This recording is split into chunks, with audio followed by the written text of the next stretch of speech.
It is humbling to be here in front of you all, to see so many friends and supporters, people who have been on this journey with us for a long time, many of you from the very beginning, many of you showing a whole lot of faith in something that no one had ever seen before. And so I want to start by acknowledging that and thanking you all. The journey we've taken together, we could not have done alone. And almost everyone here has been with us through thick and thin. So thank you all. This is your day as well as our day. Thank you all, and there are even better days ahead. Every decade or so, we like to build a project. So I'm here to say that Deepwater is here to keep its promise to Rhode Island. It was just about a decade ago that we talked about building offshore wind at a big scale, at a low cost, and creating a lot of jobs while doing that. And we are keeping that promise today. It has taken us longer than we originally hoped of. I did not plan this for the end of Governor Raimondo's first administration. We were hoping that this would move faster, but it didn't. But we were doing it the right way. And we're here today to celebrate really an enormous step forward that is happening because of the leadership of Governor Raimondo. And let me just outline what we're planning to do. Our Revolution Wind Farm will be a 400 megawatt project, so up to 50 turbines, 10 times the size of the Block Island project. It is an enormous clean energy machine, and it will displace about 650,000 metric tons of carbon dioxide every year. It is one of the most consequential clean energy projects in the history of the Northeast United States. And we're going to build it and deliver that at low cost. And I know the reporters are going to ask me for the price, and I can't give you the price today because we have to negotiate our contract with National Grid. But you will know that price, and it will be dramatically lower than any price that anyone has ever seen for offshore wind in the United States today. Dramatically lower, competitive with traditional sources of fuel, and really a game changer in the march towards replacing traditional sources of energy with clean energy. And so ratepayers are going to be very happy. And we're going to create jobs along the way. And that's partly why we're here today at Provport, because Provport is an important component of building this industry along with Quonset. These two Rhode Island ports are critical to our success. This is a big industry.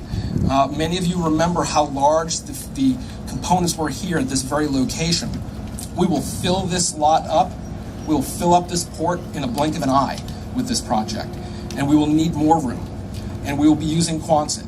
And Rhode Island will be the centerpiece of our plan to build out this huge clean energy project. We will invest through the Revolution Wind project over $250 million here in Rhode Island. That's local spend in goods, services, and labor. And we'll need 800 local workers to help us build this project, direct local construction jobs. Yeah. Now that $250 million invested locally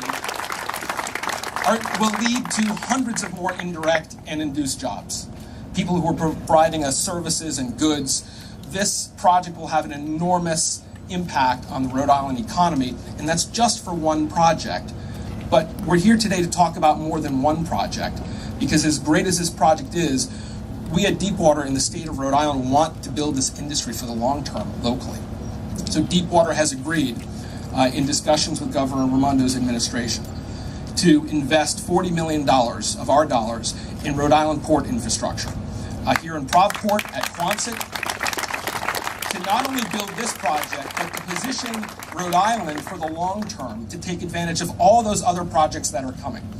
Because this is a big project, but it is not the only offshore wind project in the United States. Nearly every state between Massachusetts and Virginia is looking to build offshore wind.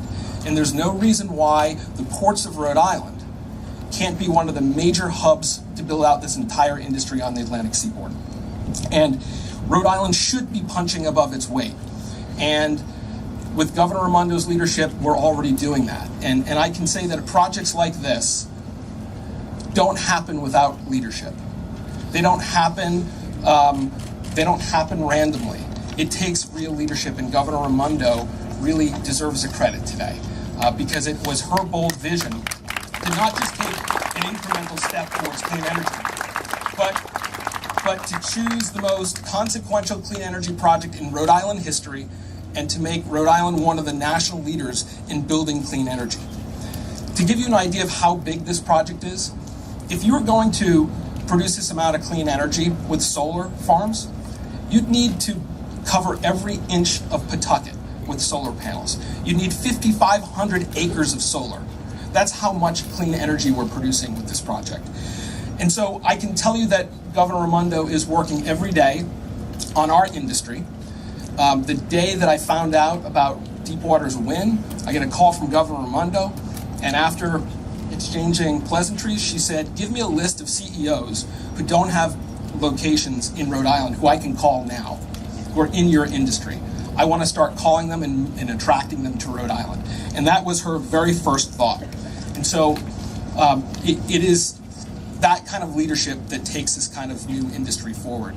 And since the announcement, I've heard from executives from around the globe in our industry, and they asked me, wow, what's happening in Rhode Island? This was a really bold move, a really smart move. They recognized that Rhode Island partnering with Massachusetts in this big procurement was a smart move. They realized that positioning these two ports in this emerging industry was a really smart move. They realized that taking this bold step to really leapfrog others was a smart move. And they say, well, what's going on in Rhode Island? And I said, well, you have to meet Governor Raimondo.